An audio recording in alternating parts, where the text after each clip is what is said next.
हरे कृष्णा हर हर महादेव। आज हम सुनेंगे विशाख मास कथा का 22वां अध्याय। तो सभी प्रेम से बोले विष्णु भगवान की जय। ऋषियों ने सूत जी से कहा, हे सूत जी, आपके मुख से कथा सुनते सुनते भी हमारा मन नहीं भरता। कृपया इस विषय को फिर से विस्तार से बताइए। तब सूत जी बोले, हे महर्षियों, मैं आपको एक प्राचीन कथा सुनाता हूँ। इसमें एक ब्राह्मण और धर्मराज जी के बीच बातचीत हुई थी।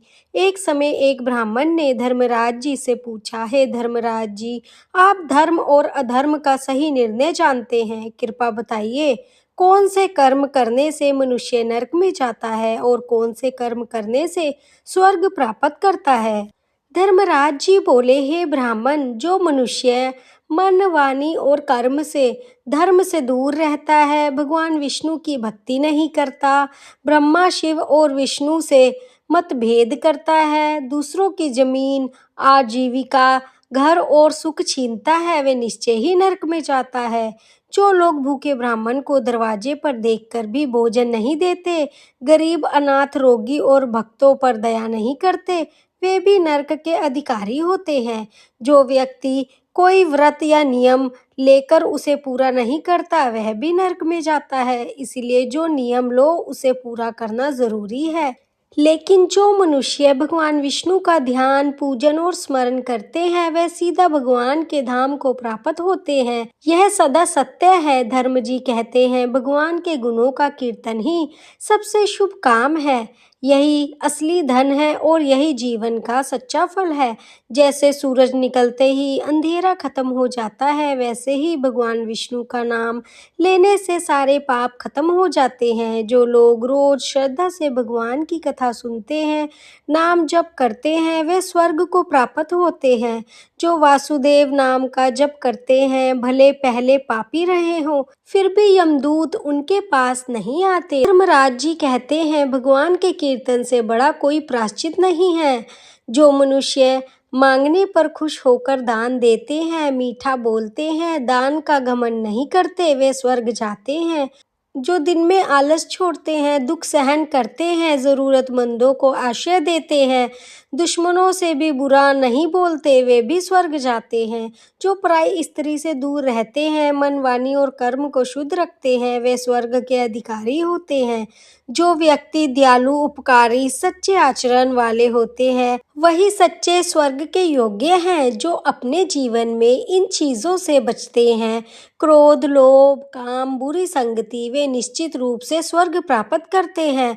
धर्मराज जी बोले, जो शुक्ल और कृष्ण पक्ष की एकादशी का व्रत करते हैं, वे स्वर्ग प्राप्त करते हैं। जैसे माँ बच्चे की रक्षा करती है और दवा रोगी को बचाती है, वैसे ही एकादशी पूरे संसार की रक्षा करती है। एकादशी जैसा पापों से बचने वाला कोई दूसरा व्रत नहीं है। इसलिए विधि से एकादशी करना चाहिए। जिनकी भगवान नारायण में भक्ति होती है, वे थोड़े दोष वाले भी हों, फिर भी अंत में वैकुंठ धाम को प्राप्त होते हैं। धर्मराज जी आगे कहते हैं, जो मनुष्य यमुना, गंगा और गोदावरी जैसी पवित्र नदियों में स्नान करते हैं और अच्छे आचरण का पालन करते हैं, वे कभी भी नरक के मार्ग को नहीं देखते। जो लोग नर्मदा नदी में स्नान करते हैं, श्रद्धा से उनका सेवन करते हैं, वे पापों से मुक्त होकर भगवान शिव के लोक में जाते हैं और बहुत समय तक आनंद भोगते हैं। जो मनुष्य चंबल नदी में स्नान करके नियमों का पालन करते हुए उसके तट पर लीन रात रहते हैं, वे भी स्वर्ग के अधिकारी बन जाते हैं। जो लोग गंगा, प्रयाग, केदार, पुष्कर, व्यास आश्रम या प्रभा क्षेत्र में मृत्यु को प्राप्त होते हैं, वे विष्णु लोक को प्राप्त होते हैं। जो द्वारिका या कुरुक्षेत्र में मृत्यु पाते हैं या मृत्यु के समय हरि नाम बोलते हैं, वे भगवान के प्रिय हो जाते हैं। जो मनुष्य द्वारिका में सिर्फ 3 रात भी रुक जाए, उसके 11 इंद्रियों से किए पाप भी नष्ट हो जाते हैं और वह स्वर्ग प्राप्त करता है। धर्मराज जी कहते हैं, एक बार देवताओं ने एकादशी व्रत और यज्ञ धर्म को तराजू में तोला, तब एकादशी वाला पलड़ा भारी निकला। इसीलिए जो एकादशी रखते हैं, अच्युत नाम जपते हैं, उन पर मेरा धर्मराज का भी अधिकार नहीं चलता। मैं भी उनसे डरता हूँ। जो लोग हर महीने अमावस्या को श्रद्धा करते हैं, उनके पितृ सदा प्रसन्न रहते हैं और वे स्वर्ग जाते हैं। जो भोजन बनाकर पहले दूसरों को खिलाते हैं और खुशी से खिलाते हैं, वे स्वर्ग के अधिकारी होते हैं। जो लोग बद्रीनाथ या सरस्वती तट पर 3 रात रहते हैं, वे भगवान के प्रिय बन जाते हैं। जो जगन्नाथपुरी में 6 महीने रहते हैं, वह बहुत बड़े पुण्य के भागी होते हैं। जो काशी जाकर मणिकर्णिका में स्नान करते हैं और विश्वनाथ जी के दर्शन करते हैं, वह भी महान पुण्य पाते हैं। जो गोदान करते हैं, विधि से जीवन जीते हैं और अंत में शांत मन से शरीर छोड़ते हैं, वे स्वर्ग को जाते हैं। जो चोरी नहीं करते, अपने भाग्य से संतुष्ट रहते हैं, वे भी स्वर्ग प्राप्त करते हैं। जो मीठा और सच्चा बोलते हैं, दूसरों का सम्मान करते हैं, वे भी स्वर्ग को जाते हैं। जो सर्दी में लकड़ी, गर्मी में पानी और बारिश में आश्रय देते हैं, वे स्वर्ग में सम्मान पाते हैं। जो श्रद्धा, दान और पुण्य करते हैं, वे देवलोक को प्राप्त होते हैं। ये गुण भी स्वर्ग दिलाते हैं। गरीब को दान, शक्तिशाली की क्षमा, युवा की तपस्या, ज्ञानी का मौन और सभी जीवों पर दया। धर्मराज जी बोले, मैंने तुम्हें स्वर्ग के सभी रास्ते बता दिए, अब तुम क्या जानना चाहते हो?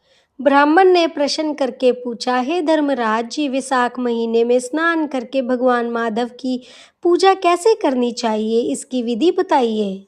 धर्मराज जी बोले, हे ब्राह्मण, सभी पत्तों में तुलसी भगवान विष्णु को सबसे अधिक प्रिय है। जिसने भी तीर्थ है, नदी है और देवता है, वे सब तुलसी के पत्ते में निवास करते हैं।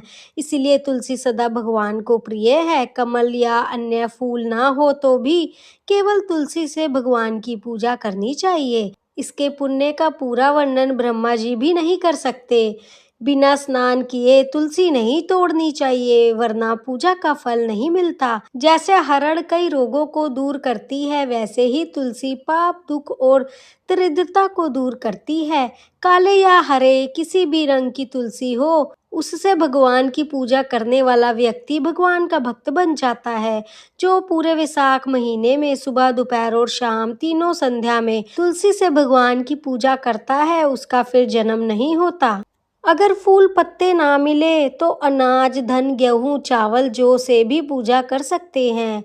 भगवान की परिदक्षिणा करें, देवता, पितृ और सभी जीवों का तर्पण करें। पीपल के पेड़ को जल देने से दरिद्रता दूर होती है, बुरे सपने खत्म होते हैं, दुख दूर होते हैं। जो पीपल की पूजा करता है, उसने पितरों को तर्पण किया, भगवान की पूजा की, सभी ग्रह को प्रसन्न किया। स्नान करके पीपल को जल देना और भगवान की पूजा करना मनुष्य को कभी दुर्गति में नहीं जाने देता।